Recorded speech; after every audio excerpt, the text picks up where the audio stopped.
Welcome to the Michigan Travel Show, a kaleidoscope of stories about the people, places, and events that shape our great state. Good morning, everyone. Gary Morgan with Michigan Travel. Well, today I'm here at Cumberland Gap National Historical Park. Well, this is a gap in the Appalachian Mountains here, and it's a dissecting spot of 3 states: Kentucky, Tennessee, and Virginia. There's the road going into the park. I stayed last night here in Middlesboro, Kentucky. This is about 150 miles southeast of Lexington. Rained last night, but the sun is coming out. It's going to be a beautiful day here. And we got a historical marker over the way that will tell you a couple more things about this fascinating place. This place was first established as a national historical park in 1940, and more land has been acquired since. So a historical marker there. Lewis and Clark came through here in 1806 after their expedition across America and went into Washington from here. But they came through here. Meriwether Lewis, co-leader of the Lewis and Clark expedition, and they came through here in 1806 on the way to Washington after their historic expedition all the way to Oregon. But there's the park going in, and there's the little town of Middlesboro. Okay, well, I'm here up on top of Pine Mountain. This is Pine Mountain State Park, first state park in Kentucky, and I'm overlooking the Cumberland Gap area.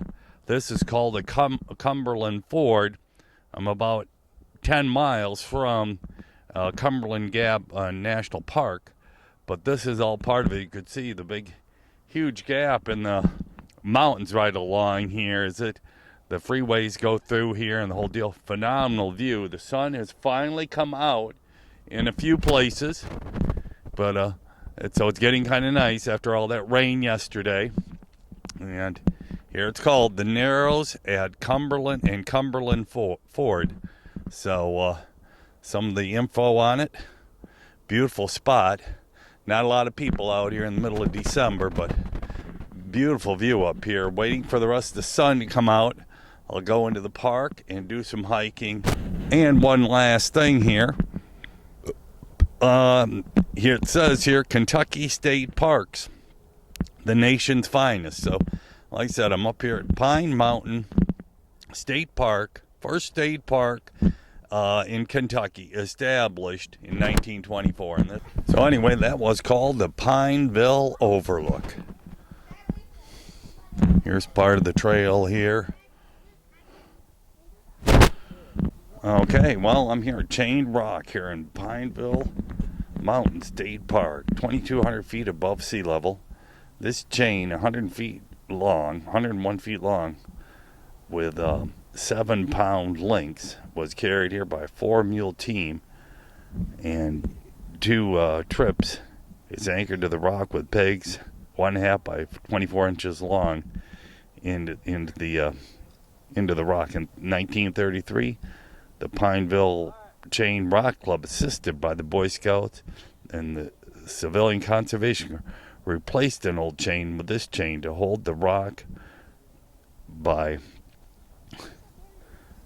tradition is to protect the city of Pineville, Kentucky. So they're worried about someday that rock may go on down. So anyway, we're going to get a few more views of this. This is the highlight of Pineville Mountain State Park. There's the chain, 101 feet long. There's some people on top of that rock. And here's the other one over here. And some of the views here are just spectacular. So we're going to go up to the other side here and see exactly what this is chained to. Sounds like it's preventing a rock from falling down the mountain. Kind of cool. Okay, well, there's the peg holding that huge chain right there. It's 101 feet long, so they must have been worried about this rock here, but obviously it's not going to fall. Okay, well, I'm going to go underneath that rock and see where it kind of goes. Kind of cool. Okay, well, I get a little better view of Pine View here. And the gap and the narrows between the mountains here. Pretty cool. Well, now I can see the entire chain all the way across. There it goes. And some kids and dad are over there. Pretty cool. And here's the rock I'm standing on. Here's the rock I was just on. I went around the backside to go up it, but pretty cool spot. And then I got to walk across here and head back to the parking lot a half-mile away. Okay, well, all the stuff you just saw was part of the Pine Mountain State Resort Park, lodge, dining. Phenomenal park up on top of that mountain. Great views, and hope you all enjoy it. Now I'm heading out to Cumberland Gap National Historical Park. The Cumberland Gap National Historical Park. Well, just watched a movie here on Daniel Boone, who helped explore this Cumberland Gap area, and he left a trail called the Boone Trace from Cumberland Gap up to Fort Boonesboro. He was around here from 1769 to almost the early 1800s. 300,000 people went through the area between 1769 and 1810.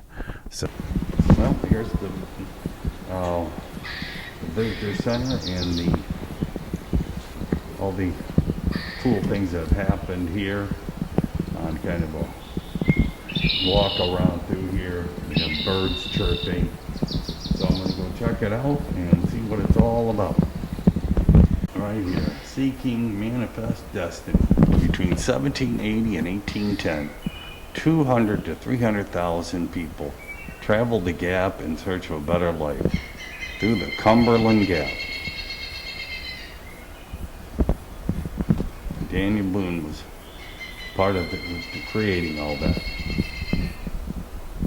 So, Middlesboro here was called the Magic City, and in the late 1800s, it was one of the most bustling cities out here in the Appalachian.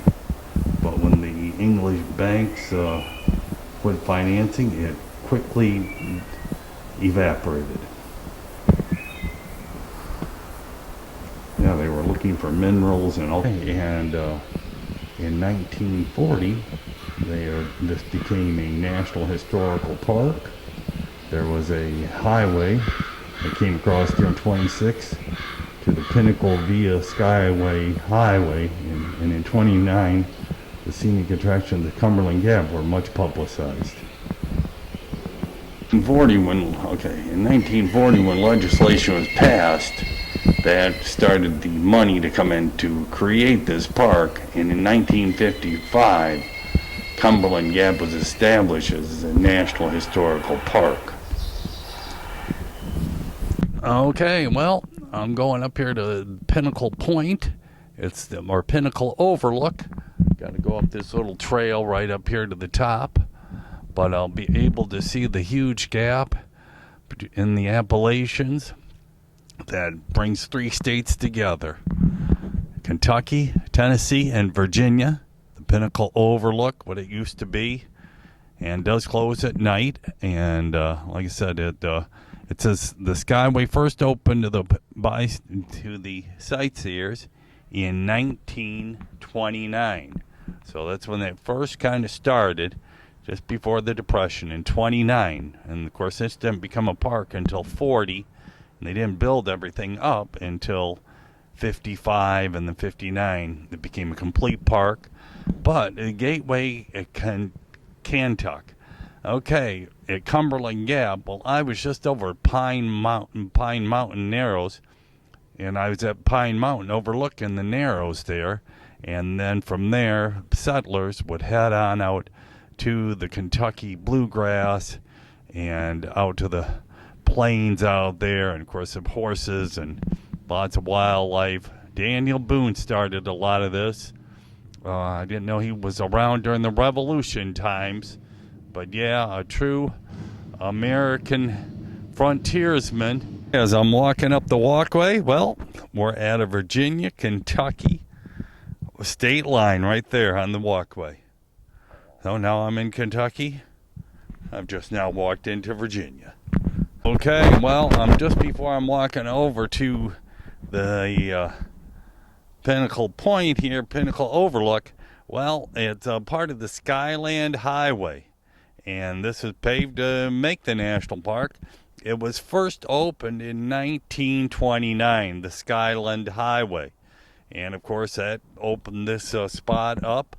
But former governor of Ohio said this, the beauty of the mountains, the spirit of the pioneer, and the patriotic fever of a unity of appeal found nowhere else in America. And of course in the 40s, they wanted to turn this into a national historic park, and it happens. It became a Cumberland Gap Historic National Park, and of course the Dixie Highway. Well, and the Americans wanted to see the America by car, so they joined the Dixie Highway Association. And from 15 to 72, the association encouraged states to pave a system of roads so the motorists could drive all the way from Ontario south to Miami. The Dixie Highway introduced tens of thousands travel across the nation to the Cumberland Gap. Right here, I'm way up to the Tri-State Trail, up to the top where Virginia, Kentucky, and Tennessee meet. Here's a cool plaque here. Salt-seeking buffalo, moccasin-clad warriors, dreaming pioneer, battling Civil War soldiers. Each was here in the historic Cumberland Gap, and now so are you. This is historic Cumberland Gap. I'm by this big pyramid here, and it's got 3 markers on it. Daniel Boone Trail, or 4 markers. Daniel Boone Trail from North Carolina through Virginia to Kentucky, marked by the Virginia Daughters of the American Revolution. Our next one, the Daniel Boone Trail from North Carolina to Kentucky in 1769, marked by the Tennessee Daughters of the American Revolution. Daniel Boone Trail from North Carolina to Kentucky, 1775, erected by the Kentucky Daughters of the American Revolution. And our last one here, the Daniel Boone Trail from North Carolina to Kentucky, 1769, marked by the North Carolina Daughters of the American Revolution. And there I'm going to hike up that way, up to the Tri-State Peak. Well, hello everyone. Well, I'm here at the Tri-State marker of Kentucky, Virginia, and Tennessee. Right here. This is a pretty cool spot up here. They call it Tri-State Mark. Over to this way is Kentucky, Bluegrass State, established in 1792. There's Middlesboro, where I stayed last night. The sun's going to be setting soon. Mountains there, beautiful view. Over here, Tennessee, volunteer state, established 1796. And Irish State Flower, Mockingbird, Tennessee Waltz. And over here, Virginia, Old Dominion, established 1788. Dogwood, State Flower, Cardinal, State Bird. And Carry Me Back to Old Virginia is the state song. And here's the marker right here in the dead center of it. They've got